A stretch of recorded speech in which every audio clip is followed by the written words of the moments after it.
Les travaux de construction de l'échangeur du Grand Carrefour Solibra environ 25 milliards 200 millions de francs CFA. Ce projet est le symbole d'amitié entre le Japon et la République de Côte d'Ivoire. Dans d'autres circonstances, c'est nous qui aurions pu faire un don à un pays asiatique. Prenons le cas de la Corée du Sud, un petit pays en Asie.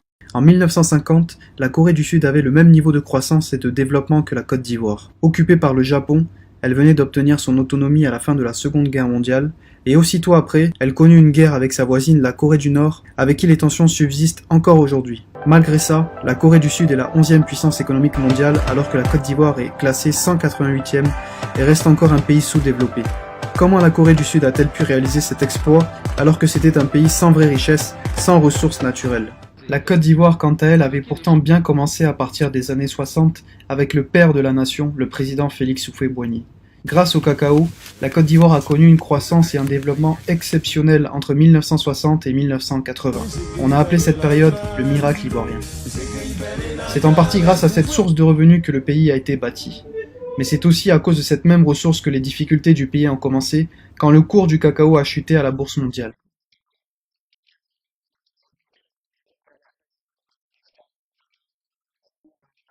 La suite, on la connaît tous. 1999. Général Gay arrache le pouvoir. Jusqu'à Alassane Ouattara qui veut écarter l'élection présidentielle. Si bien que la Côte d'Ivoire est coupée en deux. Tout à coup la fusillade commence. C'est une véritable situation d'anarchisme. Se rendre, de l'ordre du couvre-feu, cadavres et puis aussi des blessés. Des affrontements très violents ont eu lieu. De mots de haine ou d'un conflit ethnique et religieux. Aboubou en colère, tir de grenades lacrymogènes. coup de feu et de mortier. De Laurent Gbagbo, des partisans d'Alassane Ouattara. Pourvu que nos enfants ne connaissent jamais ça. Côte d'Ivoire, quel avenir, quel lendemain. Et nous, citoyennes, citoyens, qu'est-ce qu'on fait dans tout ça? Pour commencer, nous n'avons rien à envier à personne. Dieu a béni notre pays. Nos terres sont extrêmement riches et fertiles. Café, cacao, anacarde, graines de palme, EVA, canne à sucre, manioc, igname et plein d'autres encore. Concernant les sous-sols, nous avons de l'or, du diamant, du manganèse, du nickel, bauxite, cuivre, coltan, minerai de fer, et nous avons même de grosses réserves en gaz et pétrole. Et nous, qu'est-ce qu'on fait dans tout ça? Et nos usines et notre industrie, elles se développent jour après jour, elle grandit encore et encore, elle attire les investisseurs du monde entier qui créent des emplois, qui valorisent nos matières premières et nos produits locaux. Mais ce n'est pas assez. Et nous, qu'est-ce qu'on fait dans tout ça? Nos entrepreneurs tentent tant bien que mal de se lancer, de créer et d'innover. Certains réussissent, d'autres échouent. Mais beaucoup qui ont des idées nouvelles n'ont pas la chance et l'opportunité de pouvoir essayer.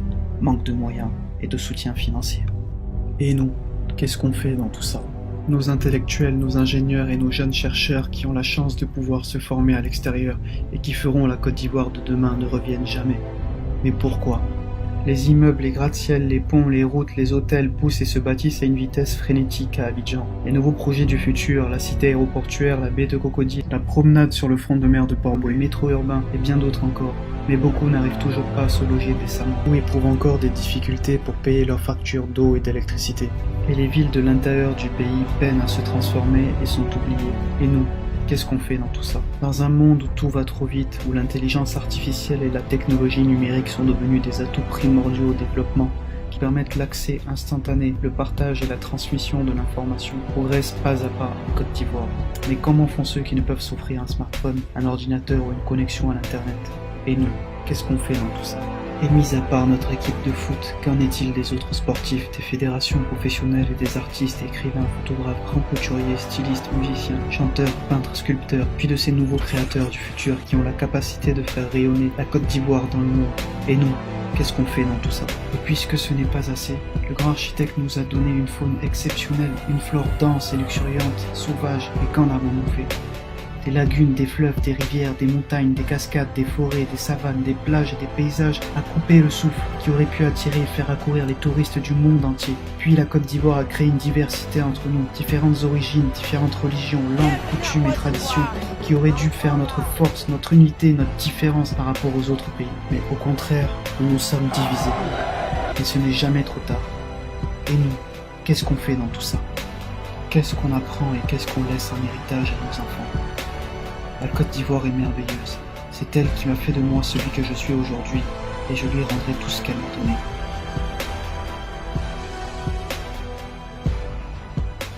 Et vous?